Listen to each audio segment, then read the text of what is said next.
Hello, everyone. Welcome back to LSPF 2021. And our next talk will be with the great Indian photographer, Suresh Naganathan.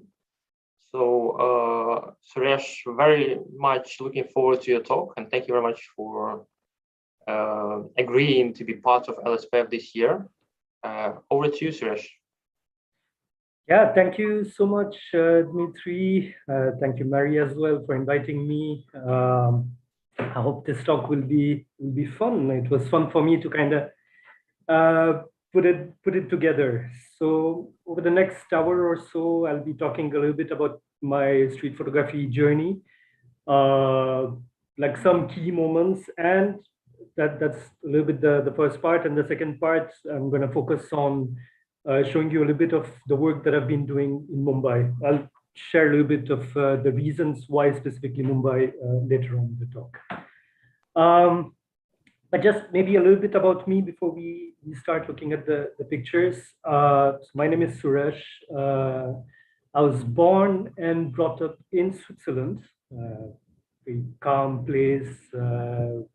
But yeah, I mean, that's where I spent my childhood. My studied there, started working there, and then I mean, very early on, I kind of realized that Switzerland was a little bit too small for me, too quiet. Probably not because of my Indian blood, because I hated it when I was a kid coming to India. That was really not something that was pleasant for me. But I don't know. Somehow I needed to see something bigger than Switzerland. So when I started working, I joined a company that allowed me to travel. So I started traveling a little bit for work in different parts of Europe and Asia. And then with work, I got an opportunity to settle in Asia for a year, originally Singapore. And then they kind of realized that I was Indian. So it's like, okay, why don't, I mean, our main project is in India, why don't you go there? So India was a bit of an accident. Moved to Mumbai in 2008, fell in love and stayed ever since. So yeah, so that's how I ended up in this place. And like I think like pretty much everybody who kind of stumbled upon photography, it's like, you know, you first want to document like little moments of your life. For me, it was when I started traveling. I wanted to document you know, basically what was happening around me, you know. So, you know, I was in places that had nothing to do with the way my day-to-day life looked when I was a kid. So I wanted to take pictures of that. So, you know, you buy a camera, take random shots of, you know, temples and landscapes and flowers and whatnot. And then slowly I realized that I was kind of interested in taking pictures of people, especially in India. And yeah, and you know, in those days, Facebook was still a place that was not destroying democracy. It was more a place where we could meet people. So through Facebook, around 2013, 2014, I started connecting with street photographers in India, and especially the Vora brothers, Rohit and Vineet Vora.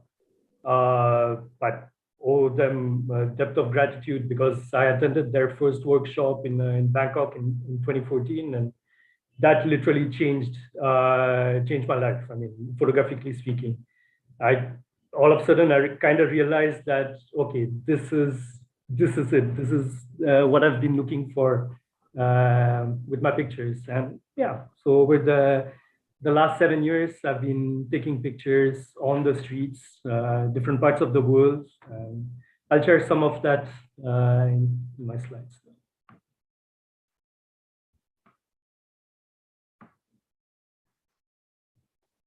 Dmitry, can you confirm that you can see my screen? Yes. All right. All right. So yeah, this just a little you know, proof that I was actually born in Switzerland. You know, me doing the most Swiss thing, which is eating chocolate as a kid.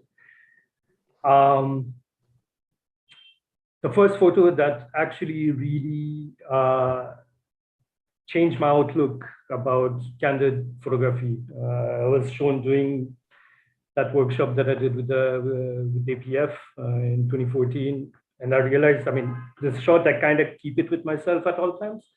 So it's kind of a reminder for me that, okay, with just being at the right place at the right time, you can create these kind of magical moments. And for me, that was really important.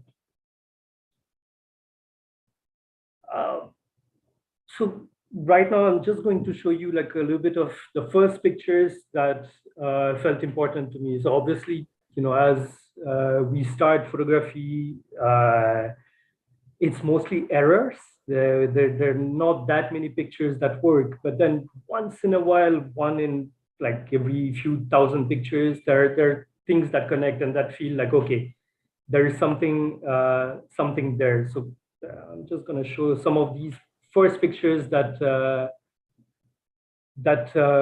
made an impact on me, and that made me realize that this is you know, the genre. I mean, I'm on the right path.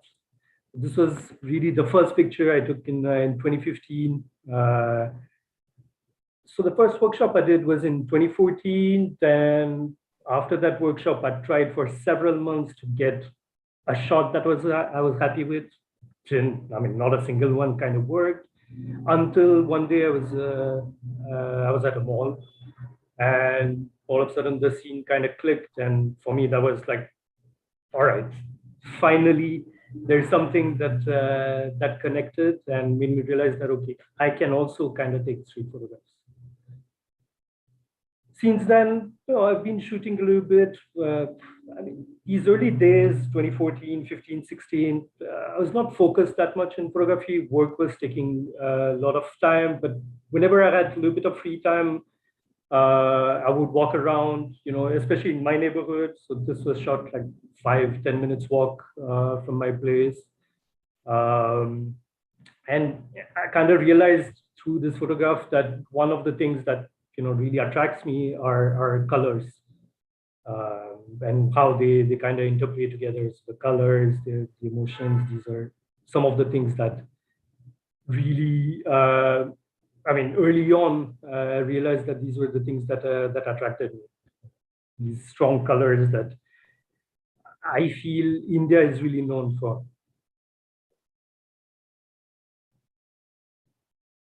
I also tried to shoot a little bit the rains in those days.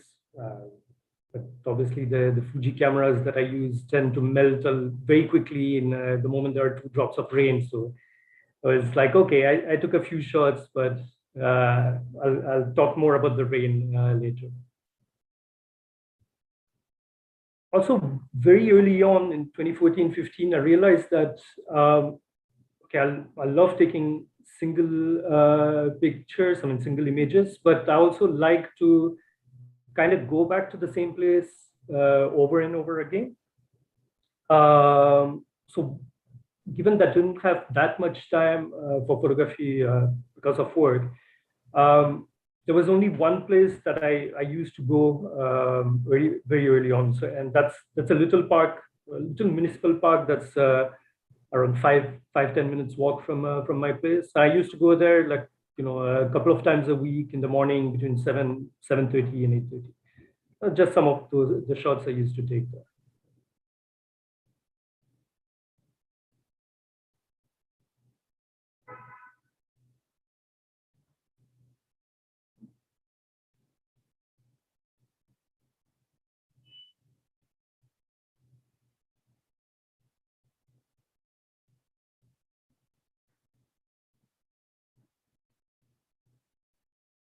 Yeah, this little series was always a little bit, I mean, is always a little bit important for me because it made me realize that there is like an infinite numbers of pictures that you can take even from one single location, you know. So for me, that was the reason I kept going back there. I mean, now I can't go because A, COVID, and B, they kind of changed the rules, so I can't take pictures there anymore. But yeah, it's got a very important place in my heart. I actually have a question related to that. Yeah. So, you know, it's quite common that photographers, no matter where they're based, they get a little bit tired of the place they photograph. If you always kind of walk the same streets, etc. At the same time, India is known as a sort of paradise for street photography. So there is just so much happening and so much color, etc. Do you ever have this feeling that you're a little bit tired and don't feel inspired by going to the same places, or otherwise, how do you reinvent yourself every time to keep inspired? Yeah, no, so that's a good question, and it's something I've struggled with a lot, especially in the early days when I was shooting in Mumbai, because I used to go back to the same 3, 4 locations, and I realized that it was, I mean, yeah, over a period of time, you kind of go back to the same location, so the pictures start to repeat themselves, and that was a bit. I had to figure out what else to do. So sometimes, I try to go to those places maybe at the different time of the day, or maybe a different day of the week, so that there's usually a little bit of different people, different actions happening. But also, the good thing is I live in a city that's so huge that there is actually a lot more to see than just those 3, 4 places that we tend to go to, and that's something that I only realized maybe in the last couple of years. I'll talk about it a little later. Thank you. We also have a question from Thomas. What does it mean they changed the rules in the park? Is photographing no longer allowed? Yeah, so yeah, that's the thing. So the last few times I've been there with a camera, the moment they see me enter the park, they're like, no, camera not allowed. I still try to sneak in a picture here and there, but I've had the security guards come to me and say, no, you can't shoot here anymore. So yeah, it's a bit tricky now. I could still do it a little bit, but there are so many other locations, so I don't want to really spoil my mood by fighting with the security guards. Yeah, sure. Is it because of the kids playing there, or No, any other reason? See, in India, there's not really a problem shooting kids. People are very happy with the kids being in pictures. Actually, parents are usually okay with that completely, which is a pretty good thing. No, it's a municipal park, so it falls under municipal laws, and sometimes they change the laws, and where it's like, okay, parks are not, you can't shoot in parks anymore. Some of them, it's kind of random, so it depends on the person, on the security guard. Some of them will, really apply the law very strictly. Another one will be like, okay, I've seen you 100 times, do your thing. So yeah. Maybe I need to go back there a little more often when COVID is behind us. Yeah, thank you. All right. Moving on, another very important period of my photography life was a 7-month period that I spent in Singapore. So what happened is that at my work, just a little digression. So I have been with the same company from 2005 until 2020. And around 2016, had been 10, 11 years. And I was kind of fed up of doing kind of the same job. I used to travel with it, but it was getting a little bit boring. So I had asked my company to give me a sabbatical, which they agreed. So I traveled in Southeast Asia for like a few months in the second half of 2016. The thing is that the moment I came back, they kind of punished me in a way that, okay, now we need to, squeeze you a little bit. So I ended up being in Singapore for 7 months, spending 3 weeks there, come back for a weekend in Mumbai, 3 weeks there, over from March to October, I was doing that.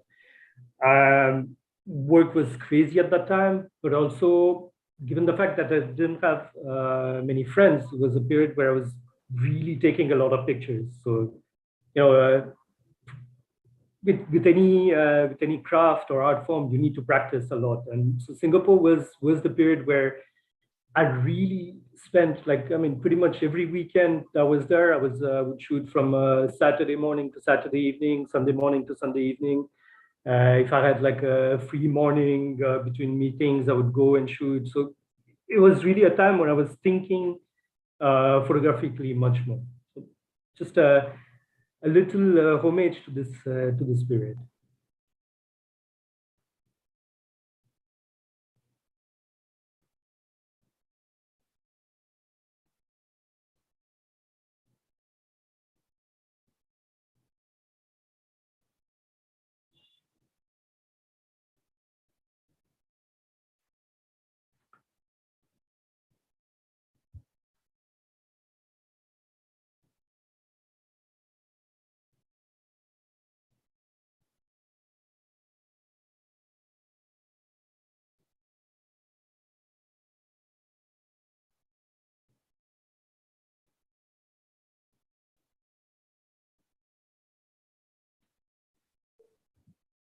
Yeah, so we're coming to Bombay, but before that, just a few words on that those Singapore pictures.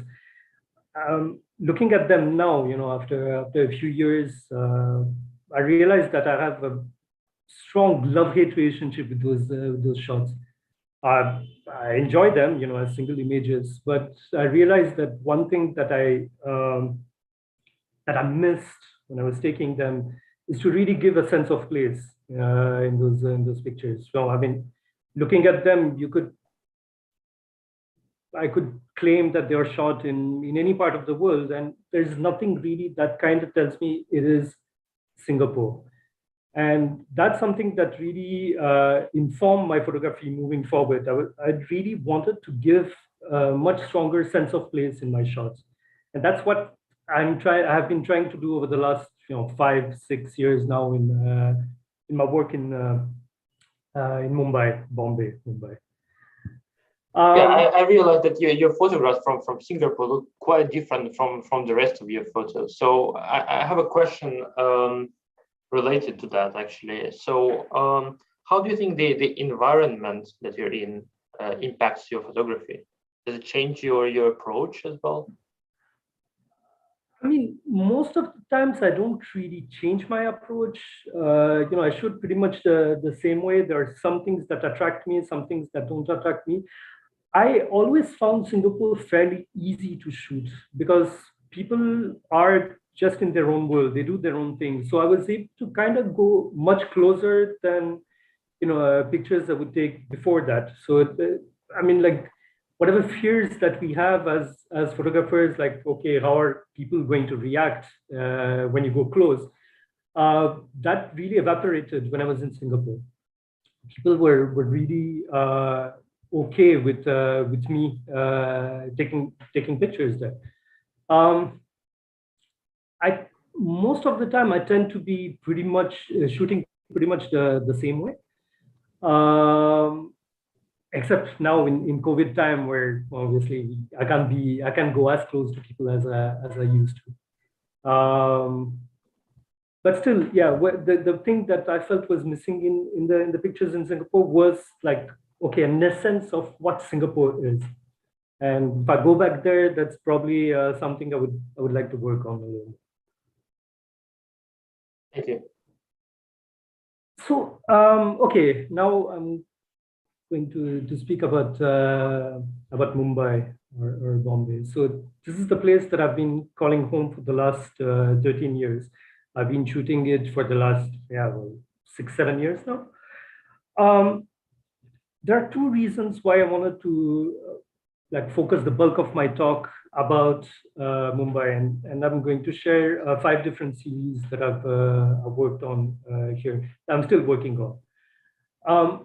Number one is because my photography wouldn't be where it is if I hadn't taken pictures in this city. So for me, it's completely linked. The city and my photography have kind of evolved together.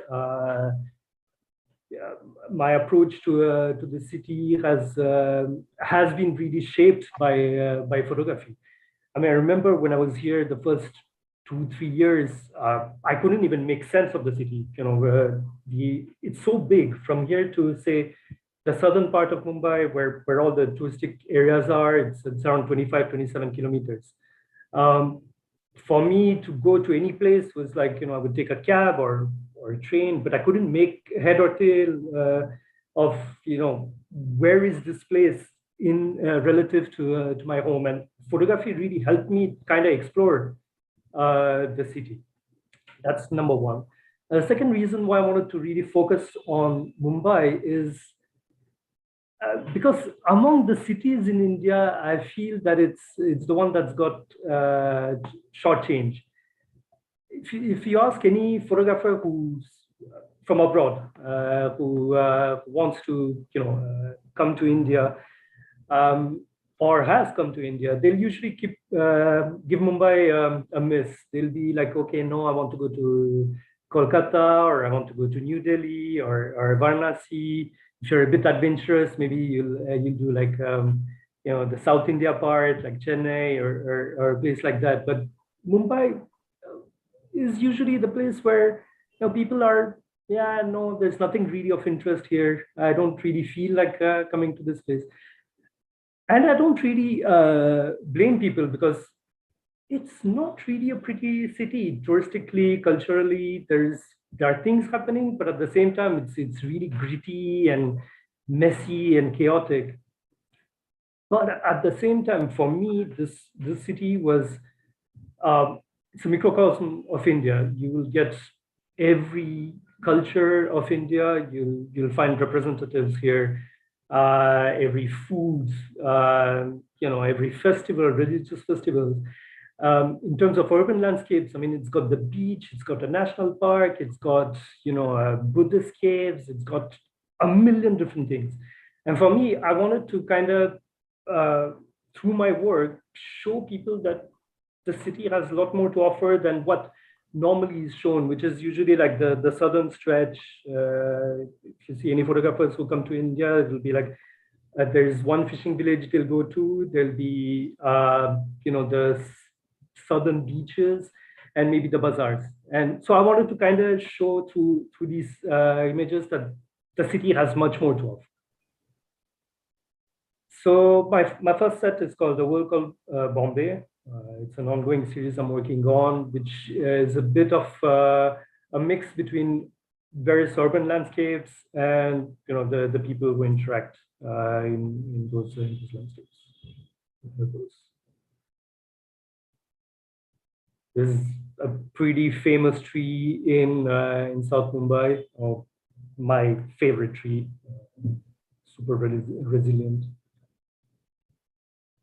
This was just outside my office when I was working.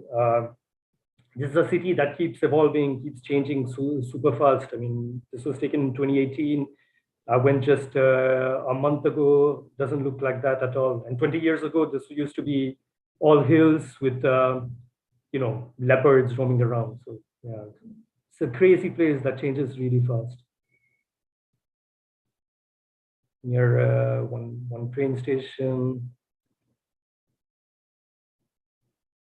So these are huge water pipelines that go through like small village type of areas. It's again 20 minutes, half an hour walk from my home.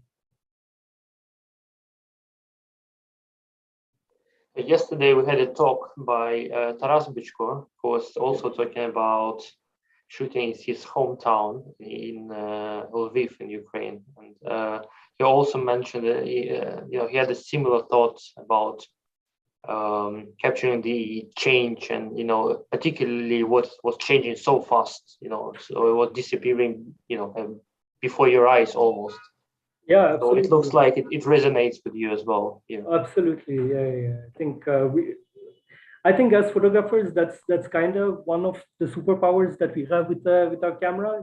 Kind of being able to capture a time, and the picture may not have value, quote unquote, now, but 20 years from now or 10 years from now, looking at it, it'll be like, wow, it used to look like this. It doesn't look like it anymore. So I tell my friends or the students who take my workshop that shoot everything, because you never know.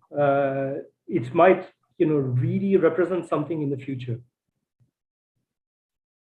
Indeed.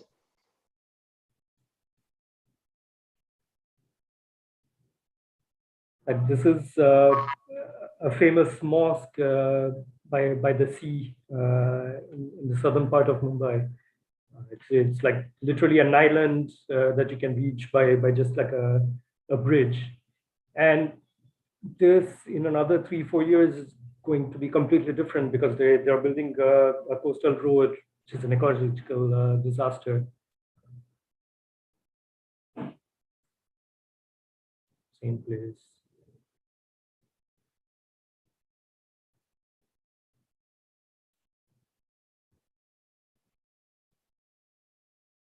This was the fishing village that I've talked about earlier. Kind of famous, people go to.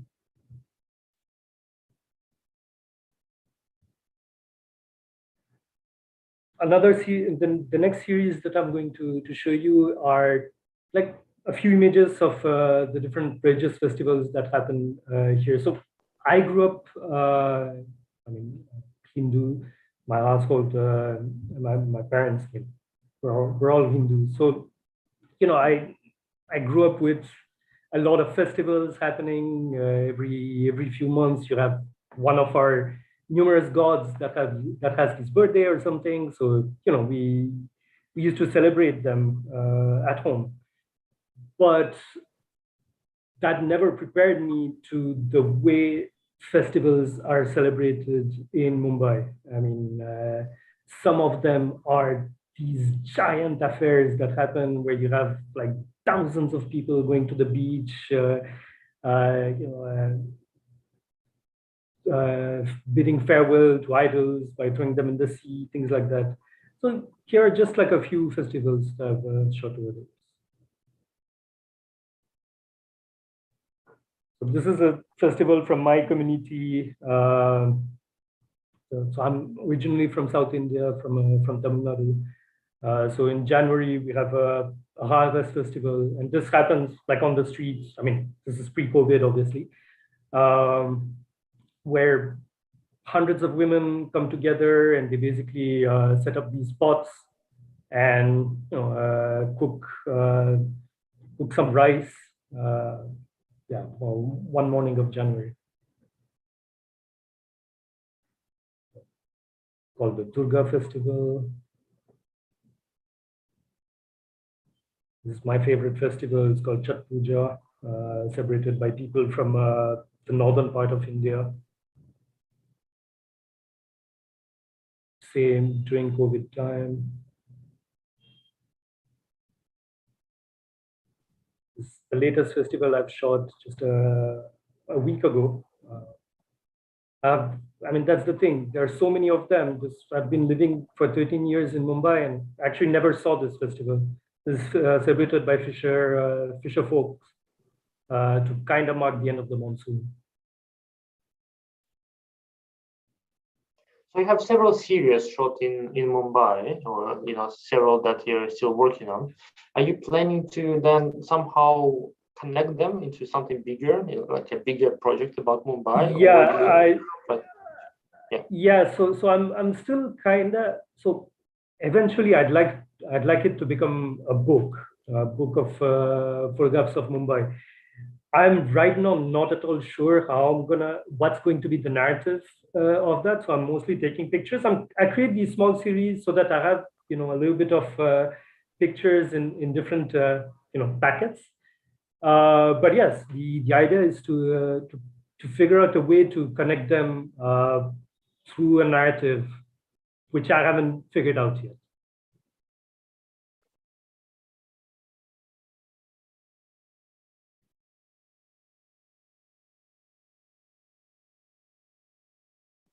This is the festival of Muharram, celebrated by Shia Muslims. So it's more like a commemoration. So yeah, you've got happy festivals. You have more gritty ones. the variety of this place, it's a lot of times really overwhelming.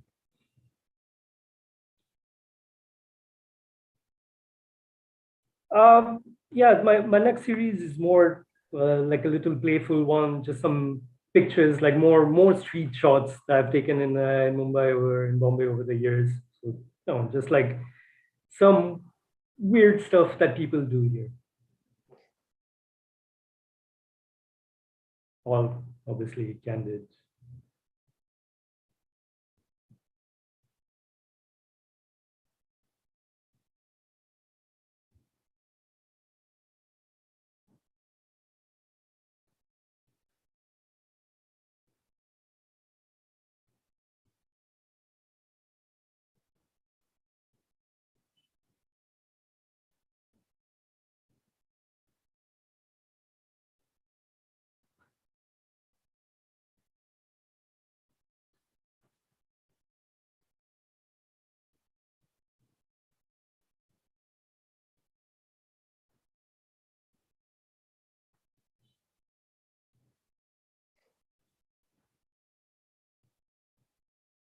And I wanted to transition from that last picture to the rainy season. So I think, Dmitry, you can relate. In Europe, Absolutely.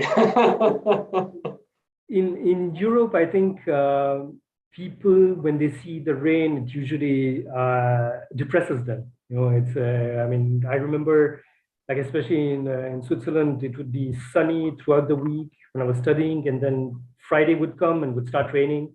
Saturday, Sunday it would rain, and then Monday it would again be sunny when you're in class. That was really depressing, and everything is gloomy, everything is dull. The mood of the people are like really drops. But I realized that in India, it's completely different. We go through such heat before the monsoon that the moment the rains come, people become much more joyful. It's a completely different thing, and it made me fall in love with the rain actually. But I mean, at least the first few weeks of the monsoon, and the season lasts for 4 months. So after the third month, you're like, okay, now I'd like some sun again. But the first few weeks are always really, really delightful. So yeah, these are just a few pictures I took over the last few years.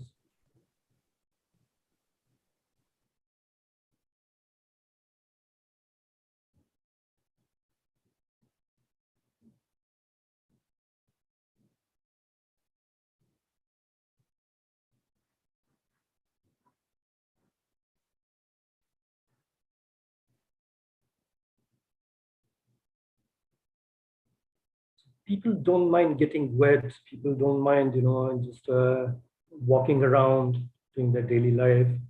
But then obviously there's another side to it as well. Usually during the rainy season, the tides become much stronger, and well, that's when we kind of realize that we throw a lot of garbage in the sea, and that garbage kind of comes back.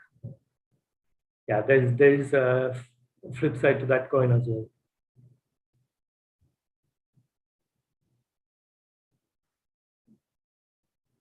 But for me, the beauty is the colors start popping, the plants grow, kids kids have so much fun in the rain.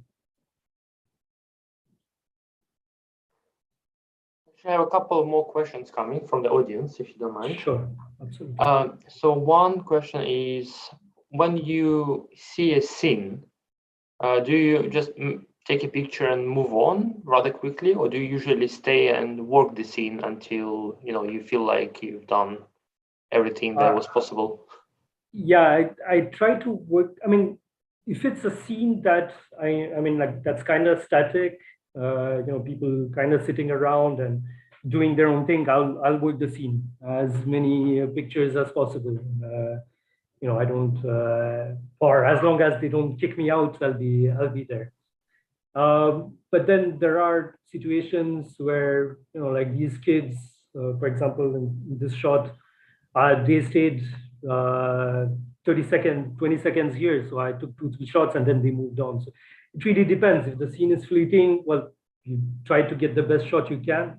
But when I can work the scene, I will work the scene from all angles, left, right, up, down.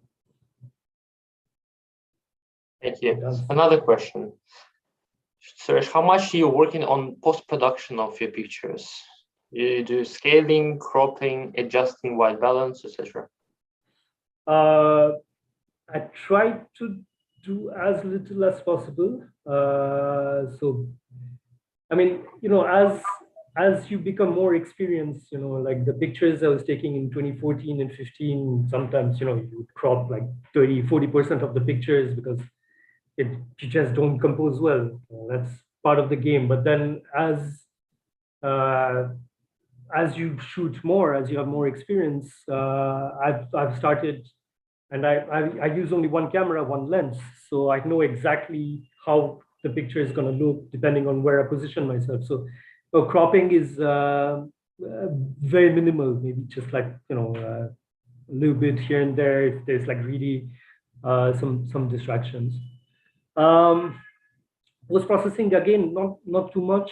A little bit of contrast, a little bit of sharpening. I shoot raw, so yeah, I'll do a minimum thing, but I don't spend more than 30 seconds, a minute per picture. If I need to start printing them, probably I'll spend a little more time, like working, color balance and all that. But I realized that, like for online screens, the way the pictures look on my laptop screen or on a mobile screen, it will look slightly different. So you make the adjustment so that it looks decent on both. Thank you.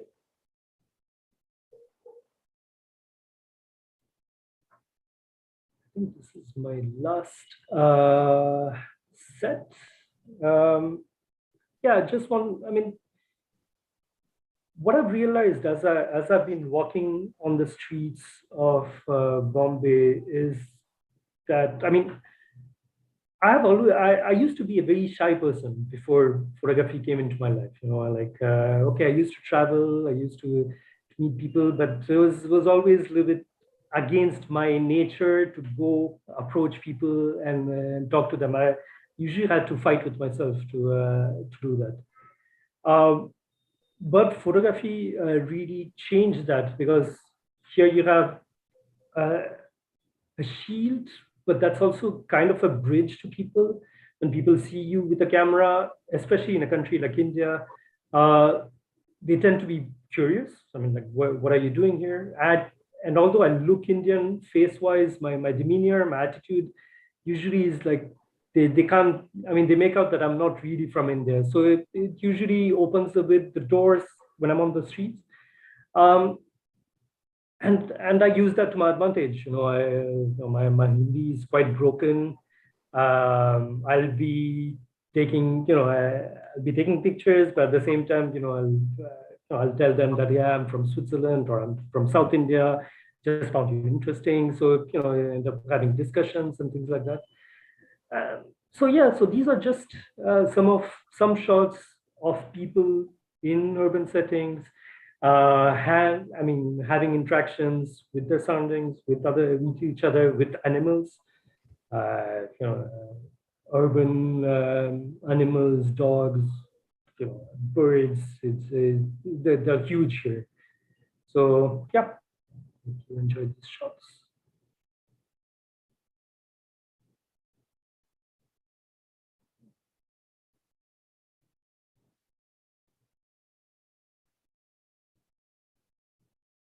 I'm kind of big on eye contacts as well. And that fleeting moment when they look at you, and you can take the shot before they realize that you're taking their picture, is the one. And that little moment that I really enjoy shooting. And obviously, yeah, the colors, chaos.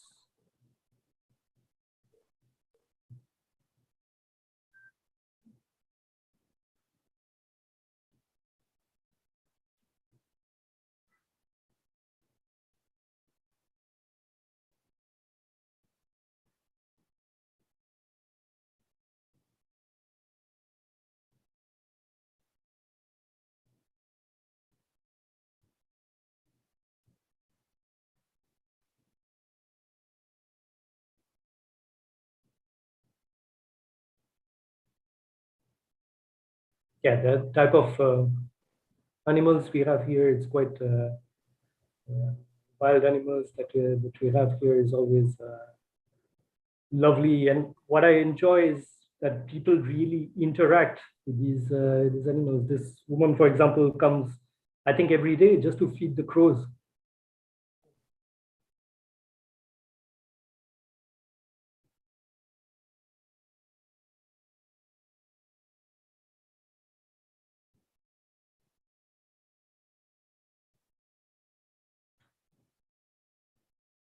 Yeah. So just a last part that I wanted to discuss. I just wanted to do a little bit of a shout out to the couple of collectives I'm part of. So I think we're doing interesting work. So the first one, I think, is fairly known, but right now really dormant because of the pandemic. It's in street. It's a collective of photographers from across India. Yeah, we're 8 people, and we're trying to, hopefully it will restart soon, and we can start working on, projects across India. And the other one is a little baby that we started a year and a half ago with a few like-minded people. It's called BAMBAI Collective, and here again, I mean, it follows the same logic that I was mentioning about before when I was talking about the work that we're doing in Mumbai. Given that Bombay is still not really on the map in terms of street and documentary photography, we wanted to get together and do something, like really work on projects across the city, work on series that we can do together and things like that, so that and later on probably exhibitions and things like that, so that we can really give justice to the city. So yeah, these are the members of the collective. You can see my fantastic Photoshop skills. Just, related, Okay, can you tell us a little bit about how you try to collaborate with other people, when you work on the same projects, given that some people might have different styles and No, so yeah, right now we're still so again, the pandemic came when we just kind of started working on projects, but our idea is to make take advantage of that variety that we have, right? So for example, we all live in different parts of the town, and each part of the town will celebrate the same festival. But so we want to have like the people who live, say, in the coastal part of Mumbai can document the festival in that side. I'll document it in my neighborhood and things like that. And then we kind of figure out if we can put them together in series. So that's one way. Another way we're trying to do is by going all of us going to, say, the same location and making photographs there. And the idea is to show that there is a huge variety in the number of shots, the type of shots that you can take. Some of us are more into juxtaposition, some of us enjoy taking black and white shots, some of us. So that's like a little bit the educational aspect of our collective, or at least that's the idea that we have, is to be able to show that no, there's not just one way or one style that you can take the pictures in an area. Here are 8 different examples, and there are 100 more you can do. So that's really some of the aspects that we want to develop. And so I'm just going to show a few pictures of some of these members. It's a picture from Shika, from Rashi, from Satak. This is one of the forts of Mumbai. So yeah, that's another aspect of Mumbai that I didn't show earlier, but We'll have medieval forts in the middle of the city, not just one, but like at 3, 4, or 5. Shot by Nasser.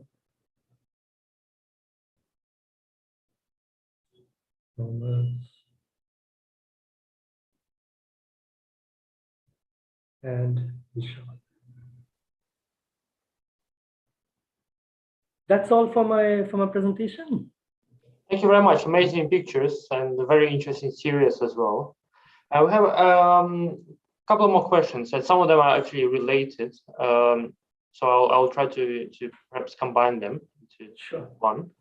And also something that we lightly touched on before, but if you could elaborate a little bit more, that would be great. So how different do you think your photography would be if you were in Europe instead of India? And the related question is, do you sometimes want to go to Switzerland to photograph there as well? Yeah, I have been taking pictures in Switzerland. It's a bit tricky for me. So obviously, you know, the way I take pictures in India is like, you know, I don't hide myself. You know, there's not so much concern about privacy the way, you know, like places like Switzerland or Germany have. You know, Switzerland is very they're very adamant in terms of privacies. But that being said, I've taken pictures over the years there. Nothing like yet to. I mean, it's far from anything that I feel is complete. It's something that I want to continue, especially in Geneva. Which, yeah, hopefully when I can start traveling there, I can start doing. Now, in terms of how my pictures would be different, well, probably I would be a little more stealthy. I mean, not hide, I'll still be there, but like, you know, take pictures in a way that it doesn't feel like I'm really invading their space, you know, their personal space, which, I mean, the personal space in India is much smaller, I'd say, compared to Europe. So yeah, I'll probably be slightly farther away when I'm taking pictures. But you know, it's just a matter of figuring out. You know, the more you take pictures, the more you know how you can feel how people are going to react. And a lot of times, people actually don't notice anything. They don't notice you. You may be like a meter away from them, they'll still not notice you. You know, depending on how, as long as you know that you're not doing anything wrong, and you're just taking pictures of people because you find them interesting, that's the energy that comes out, and people will usually be okay with it. You know, they'll react to it. I think Elena mentioned it in her talk yesterday. You know, like the way she approaches her subjects. It's usually like, you know, there will be nonverbal communication that happens where they're okay that you're in their space. That's pretty much the way it works. Often, if you look confident and not threatening, people would react normally usually. Exactly. You know, a smile goes a long way anyway. Sure. Thank you. We get a lot of praise in the comments for your presentation, the photos, and the talk themselves. So thank you very much for that. Anything? Any last words you wanted to add before we close talk? No. Well, once again, thank you very much for giving me the space where I could present my work. I think you guys are doing a great job also to really showcase a variety of work. So I think, you know, that's wonderful. All the talks were really interesting. So I'm glad to be part of it. And yeah, thank you to the audience for, you know, their comments and their questions. I hope they enjoyed this session. Thank you very much, Suresh. And a quick reminder to everyone that we will still have another talk later today. There will be another stream on our YouTube channel. That would be a talk by Greg Girard. and it will be followed by the announcement of the contest winners. So please stay tuned and connect later today. Thank you very much. Thanks. Bye.